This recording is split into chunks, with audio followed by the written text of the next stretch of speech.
Now question number 1924, Minister for Animal Husbandry. అధ్యక్ష ఏకు సమాధానం అవునండి. బి అధ్యక్ష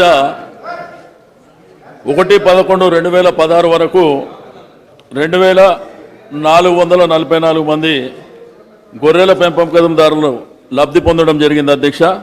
గ్రామీణ ప్రాంతంలో పేదవారు 15 గొర్రెలు 20 గొర్రెలతోటి వాళ్ళని జీవనం గడుపుతుంటే పిడుగువారి చచ్చిపోతాయి అధ్యక్ష, కుక్కలు గడిచి చచ్చిపోతాయి అధ్యక్ష. మరి అందరికీ ఎక్స్క్లూసివ్ అన్నిటికీ ఎక్స్క్లూసివ్ ఇస్తారు, కానీ ఆ 15 గొర్రెలు ఉంటే ఆ చచ్చిపోతే దాన్ని కూడా ఎక్స్క్లూసివ్ ప్రకటించాలని మంత్రి గారిని కోరుతున్నా అధ్యక్ష. దాంతోపాటు పశువులకు కానీ పశువులకు జమకూర్చిన గడ్డి కూడా కాలిపోతే, దీనికి పిడుగుబాటి కాలిపోతే ఎక్స్క్లూసివ్ ప్రకటించాలని కోరుతున్నా అధ్యక్ష. ఇంకోటి ఏంటి అధ్యక్ష, మా కుర్మ యాదవులు సంవత్సరంలో 6 నెలలు అడవుల్లో పోటీ తిరుగుతారు, 5 నెలలు కెనాల్స్ ఉన్న ప్రాంతంలో తిరుగుతారు, 1 నెల మాత్రమే కుటుంబ సభ్యులతో కలిసి ఉంటారు. వాళ్ళు తిరికాంలో 50 ఏళ్ళు దాటిన తర్వాత వాళ్ళు మోకాళ్ళ నొప్పులు ఇచ్చి నడవలేరు. కాబట్టి వేరే వృత్తుల వారికి ఇచ్చినట్టు మా కుర్మ యాదవ్లో కూడా 50 ఏళ్ళు వచ్చిన వారికి పెన్షన్ ఇచ్చే ఏర్పాటు చేయాలని గౌరవ మంత్రి గారిని కోరుతున్నాను అధ్యక్ష. అదేవిధంగా అధ్యక్ష, ఇప్పుడు అధ్యక్ష ఎవరైతే 1 లక్ష రూపాయలు అన్నారో పిడుగుబాటు చచ్చిపోయినా పాము కాటుగా మరణించిన యాదవులకు 1 లక్ష రూపాయలు అన్నారు కదా, దాన్ని 5 లక్షలు పెంచే ప్రతిపాదన ఉన్నదా అని మంత్రి గారిని కోరుతున్నారు అధ్యక్ష. ఇంకోటి ఏంటంటే అధ్యక్ష, ఈ గొల్లగా సార్ అధ్యక్ష, మా ఎక్కువ రోజులలో పొలాల్లో ఎవరు వ్యవసాయాలు వాళ్ళు చేస్తున్నారు అధ్యక్ష, పొలాలకు రాణిస్తలేరు, అడవులు దగ్గర ఉంటాయి అధ్యక్ష. అడవుల లోపల మేకలు పోతే ఆ చెట్లు తింటాయి అధ్యక్ష, కానీ గొల్లు మాత్రం చెట్లను కలిగించాయి. కాబట్టి మీరు ఆ గొల్లు మేపుకునే అవకాశం అడవులలో కల్పించాలని కోరుతున్నా అధ్యక్ష. గొల్లతో ఎలాంటి ఇబ్బంది లేదు. ఒకవేళ మీకు అటువంటి అనుమానాలు ఉంటే ఇప్పుడు వన సంరక్షణ సమితులు పెట్టినట్టు మీరు కొంత ఏరియా కుర్మ యాదవులకు కేటాయించి ఈ ఏరియాలో ఎలాంటి చెట్టు నష్టమైనా మీ మీద జుర్మానా వేస్తాం, మీకు ఫైన్ వేస్తామని చెప్తే వాళ్ళు తప్పకుండా కాపాడతారు, వాళ్ళు గొల్లుకు బాగుపడతాయి, అభివృద్ధి అడవి కూడా అభివృద్ధి అయితే మీతో కోరుతున్నా అధ్యక్ష. దానికి ఒక ప్రాంతం range officer, deputy range officer, section officer, beat officer ఉంటారు అధ్యక్ష. వాళ్ళకన్నా వీళ్ళు ఎక్కువ కాపాడతారు కాబట్టి వీళ్ళకి అవకాశం ఇస్తే వాళ్ళు బాగుపడతారు. ముఖ్యంగా మన రాష్ట్రానికి కావాల్సిన మాంసం, శరీరానికి ఆరోగ్యకరమైన మాంసాన్ని అందిస్తారు కాబట్టి మన తెలంగాణ రాష్ట్రంలో సరిపడా మాంసం దొరకలేదు కాబట్టి ఇక్కడ నుంచి పక్క రాష్ట్ర రాజస్థాన్ నుంచి అక్కడ నుంచి తెస్తున్నారు కాబట్టి ఆ అవకాశం మన రాష్ట్రంలో ఉత్పత్తి అయ్యేటందుకు వాళ్ళకి అవకాశం కల్పించాలని కోరుతున్నా అధ్యక్ష. ఇంకో విషయం ఏంటంటే అధ్యక్ష, ఎన్సిడిసి నుంచి కేంద్ర ప్రభుత్వం ఇచ్చే 400 కోట్లకు మన స్టేట్ గవర్నమెంట్ కూడా 100 కోట్లు ఇస్తున్నారు అధ్యక్ష. ఇవి సరిపోవాలి అధ్యక్ష. ఈ కుర్మ యాదవులు మన రాష్ట్రంలో 18% ఉన్నారు అధ్యక్ష. ఆ 18% ఉన్న కులాల అభివృద్ధి కావాలంటే వాళ్ళకు ప్రోత్సాహం ఉండాలి అధ్యక్ష. ఈ 400 కోట్లు సరిపోవచ్చు అధ్యక్ష. ఇంకా వాళ్ళకి ఎక్కువ దాదాపు 1000-1200 కోట్లు ఇచ్చి వాళ్ళకు రుణాలు ఇచ్చి వాళ్ళని ఆదుకుంటే తప్పకుండా బాగుపడతారు అధ్యక్ష. ఇంకో విషయం ఏంటంటే అధ్యక్ష, గౌరవ మంత్రి గారిని కోరేందంటే ఎన్సిటిసి నుంచి వచ్చే 1 లక్ష రూపాయల లోపల 60,000 రుణము, అదేవిధంగా 20,000 మాఫీ, 20,000 బెనిఫిషరీ కట్టాలి అధ్యక్ష. కానీ ఆ 20,000 బెనిఫిషరీ 20,000 కట్టడానికి అధ్యక్ష వాళ్ళు ఎంత ఇబ్బంది పడాలో మీకు అర్థం చేసుకోవాలి అధ్యక్ష. 300, 1300, 1600 ప్రాసెస్ ఫీజు, 1600 వాళ్ళు మార్గేజ్ ఫీజు, అదేవిధంగా ఇన్సూరెన్స్ ఫీజు, అట్లా ఎంతో 20,000కి ఎక్కువ అవుతాయి అధ్యక్ష. దాని నుంచి నష్టము 1 లక్ష రూపాయలతో 15-20 కోట్లు వస్తాయి కాబట్టి బతకలేడు కాబట్టి దానికి కనీసం 2,50,000 నుంచి స్టార్ట్ చేయండి, 5 లక్షలు ఇచ్చేయండి, దాంట్లో సగం మాపిస్తే మీరు ప్రోత్సహించిన వాళ్ళు అవుతారు అధ్యక్ష. ఇంకోటి ఏంటి అధ్యక్ష అంటే కుర్మ యాదవుల సంఘాలు గ్రామీణ ప్రాంతాల్లో గొర్రె కాపర్ల సంఘాలు ఉన్నాయి అధ్యక్ష. ఆ సంఘం సభ్యులకు అప్పులు ఇవ్వాలంటే వాళ్లకు లావాదేవీలు సరిగ్గా ఉన్నాయా లేవని 3-4 ఏళ్ళ అఫిడేవిట్ అడుగుతారు అధ్యక్ష. మరి సంఘం అఫిడేవిట్ అడిగినప్పుడు మరి వ్యక్తిగత కూర్చి ఎందుకు కావాలి అధ్యక్ష? వాళ్ళకు భూమిని మార్గేజ్ చేయమంటారు. ఓ భూమి వాళ్ళకున్న 1-2 ఎకరాలు, 1-2 ఎకరాలు ఉంటుంది, ఆ ఇంతకుముందే క్రాప్ లోన్ తీసుకుంటారు. మళ్ళీ దీని కూడా గొర్రె కూడా మళ్ళీ మార్గేజ్ ఏ విధంగా చేస్తారు అధ్యక్ష? దానికి సెకండ్ టైం మార్గేజ్ చేసే అవకాశం ఇవ్వాలని మంత్రి గారిని కోరుతున్నాను అధ్యక్ష. ఏదేమైనా అధ్యక్ష, ఈ గొల్ల కాపులకు ప్రోత్సహించి మన స్టేట్ రాష్ట్రానికి కావాల్సిన మాంసాన్ని సరిగ్గా మానవులకు కావాల్సిన ఆరోగ్యకరమైన మాంసాన్ని అందించాలంటే మీరు కుర్మ యాదవ్ను ప్రోత్సహించాలి, వాళ్ళ అభివృద్ధి పరచాలి, వాళ్ళ గొర్రె పెంపకానికి ఎక్కువ నిధులు కేటాయించాలి, వారికి సహకరించాలని కోరుతున్నాను. ఆర్ కృష్ణయ్య గారు. అధ్యక్ష, రాష్ట్రంలోనే అత్యధిక జనాభా కలిగినటువంటి కులము గొల్ల కుర్మ యాదవ కులం. కానీ కేంద్ర ప్రభుత్వం వీళ్ళకి అత్యధిక బడ్జెట్ కేటాయించినప్పటికీ రాష్ట్ర ప్రభుత్వం పావలా వడ్డీ రుణం ఇస్తామని చెప్పి అన్నది. అయితే పావలా వడ్డీ రుణం కాకుండా బీసీ కార్పొరేషన్ 13 ఫెడరేషన్లకు ఇచ్చిన విధంగా 80% సబ్సిడీ, ఇప్పుడు 20% సబ్సిడీ ఇస్తుంది. 20% సబ్సిడీతోటి ఇది చాలా అత్యంత ఏమాత్రం ఉపయోగకరంగా ఉండదు. కాబట్టి ఇతర ఫెడరేషన్లకు, ఇతర బీసీ కార్పొరేషన్లకు, ఇతర ఎస్సీ ఎస్టీ మైనారిటీ కార్పొరేషన్లకు ఇచ్చిన విధంగా 80% సబ్సిడీ ఇచ్చినట్టయితే 60 నుంచి 80% సబ్సిడీ ఇతర స్కీమ్లకు ఇస్తున్నారు. ఇక్కడ కూడా అదే రీతిలో సబ్సిడీ ఇస్తే బాగుంటుంది, ఎక్కువ మందికి లబ్ధి చెందుతుంది.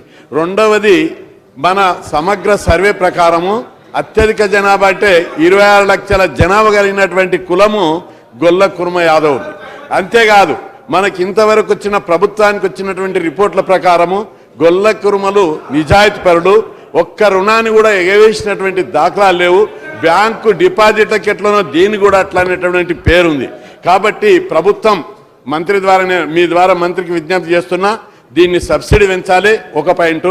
రెండవది, చనిపోతే పాము కాటు కానీ క్రూర మృగాల వల్ల కానీ ఇతర కారణాలతోటి చనిపోతే కేవలం 1 లక్ష మాత్రమే ఇస్తున్నారు.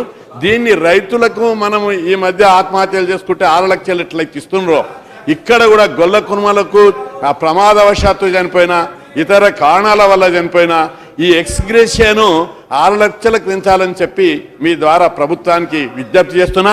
ఇక మూడవ అంశము, సొసైటీలో ఏదో పాత పద్ధతిలో చేసిన సొసైటీలో ఉన్నాయి. ఇప్పుడు కొత్త సొసైటీలు ఎప్పుడు రుణాలకు అప్లై చేస్తే వాళ్ళ కొత్త సొసైటీలు చేసే అవకాశాన్ని కూడా కల్పించాలి. ఎందుకంటే చాలామందికి ఈ సొసైటీలో అవగాహన లేక కొందరు చేసుకోలేదు, లేదా వాళ్ళు సొసైటీలు చేసుకున్న వాళ్ళకు రుణాలు ఇవ్వలేదు ఏళ్ల తరబడి. ఇప్పుడు ఈ అవకాశం వచ్చింది కాబట్టి కొత్త వాళ్ళకు కూడా సొసైటీలు చేసుకునే అవకాశం కల్పించాలని చెప్పి ప్రభుత్వానికి విజ్ఞప్తి చేస్తున్నా. మీ ద్వారా దీని మీద సరైన అవగాహన ఇవ్వాలని చెప్పి విజ్ఞప్తి చేస్తున్నా. మినిస్టర్ అధ్యక్ష, ఆన్సర్తో క్లోజ్ చేద్దాం. Please silence. రాష్ట్రంలో ఉన్నటువంటి ప్రత్యేకించి గొల్ల కుర్మల విషయంలో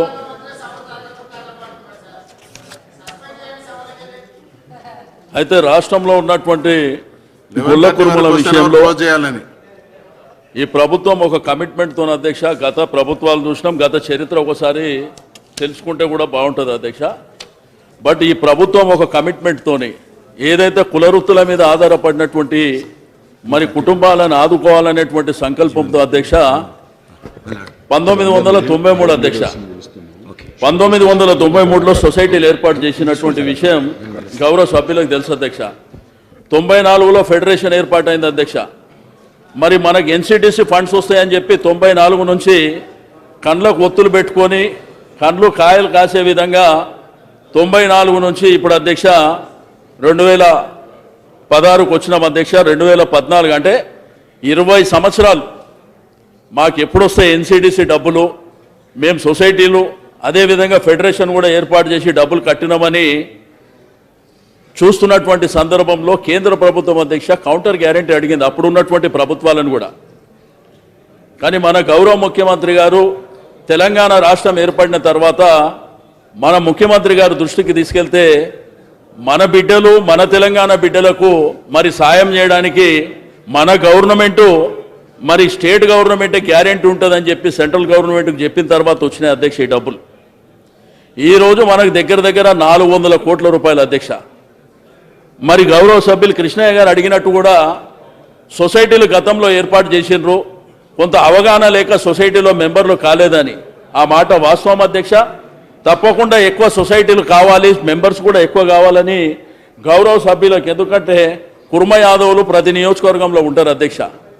మరి వారికి అన్ని విధాలుగా ఈరోజు అంజయ్య గారు అడిగినట్టు మరి వారికి ఒక మంచి ప్రోత్సాహం ఇచ్చే విధంగా మనం ఈ కార్యక్రమాలు తీసుకున్నప్పుడు 10.75% మరి ఇంట్రెస్ట్ ఉంది అధ్యక్ష, మరి కేంద్ర ప్రభుత్వం ఇచ్చినటువంటి దాంట్లో.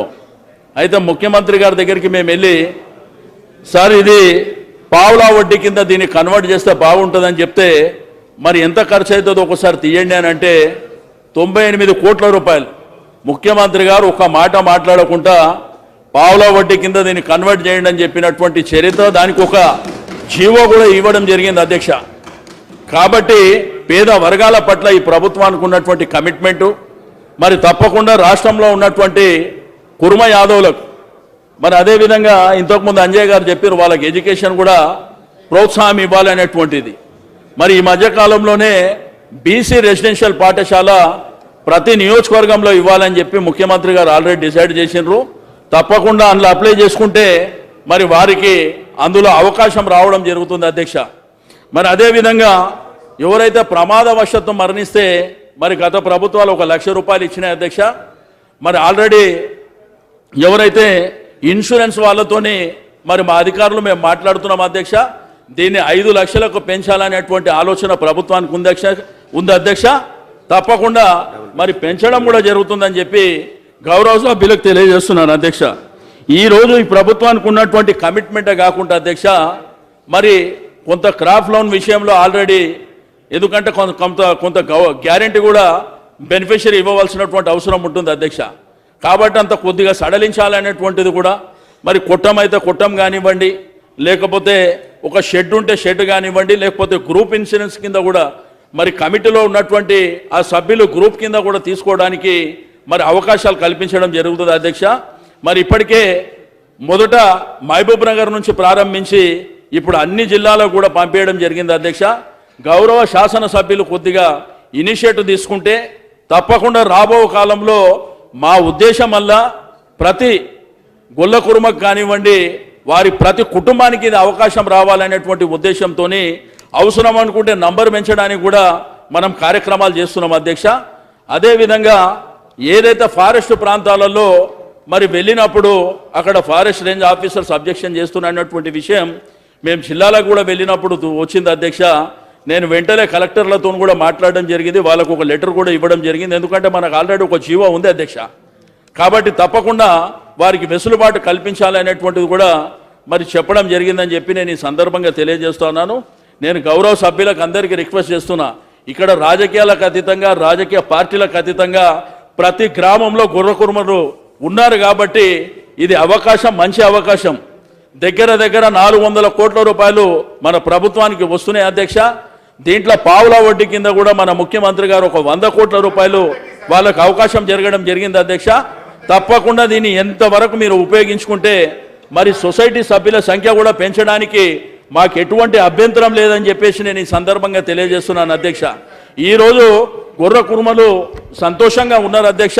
ఎందుకంటే ఈ ప్రభుత్వం 20 సంవత్సరాల నుంచి చేయని కార్యక్రమాన్ని మన ముఖ్యమంత్రి గారు మరి చేయడమే కాకుండా దీన్ని నంబర్ కూడా పెంచుకొని మనం ముందుకు వెళ్ళవలసినటువంటి అవసరం ఉన్నదని చెప్పి నేను ఈ సందర్భంగా తెలియజేస్తా ఉన్నాను అధ్యక్ష. తప్పకుండా రాబో కాలంలో మీ అందరి సహకారంతో మరి బ్రహ్మాండంగా వీళ్ళు బాగుపడే విధంగా ప్రభుత్వం యొక్క లక్ష్యం కూడా అధ్యక్ష, వెనుకబడిన కులాలు ఉన్నటువంటి వాళ్ళని మరి ఆర్థికంగా, సామాజికంగా, వృత్తిపరంగా జీవనం కొనసాగిస్తున్న వాళ్ళని ఎంకరేజ్ చేయాలనేటువంటి సంకల్పంతోనే ఈ ప్రభుత్వం ఉన్నదని చెప్పి నేను ఈ సందర్భంగా తెలియజేస్తున్నాను అధ్యక్ష. తప్పకుండా చెప్పినటువంటి విషయాలని ఆచరణ రూపంలో తప్పకుండా మేము పెట్టడం చేసి చూపిస్తామని చెప్పి మరోసారి తెలియజేస్తాను అధ్యక్ష.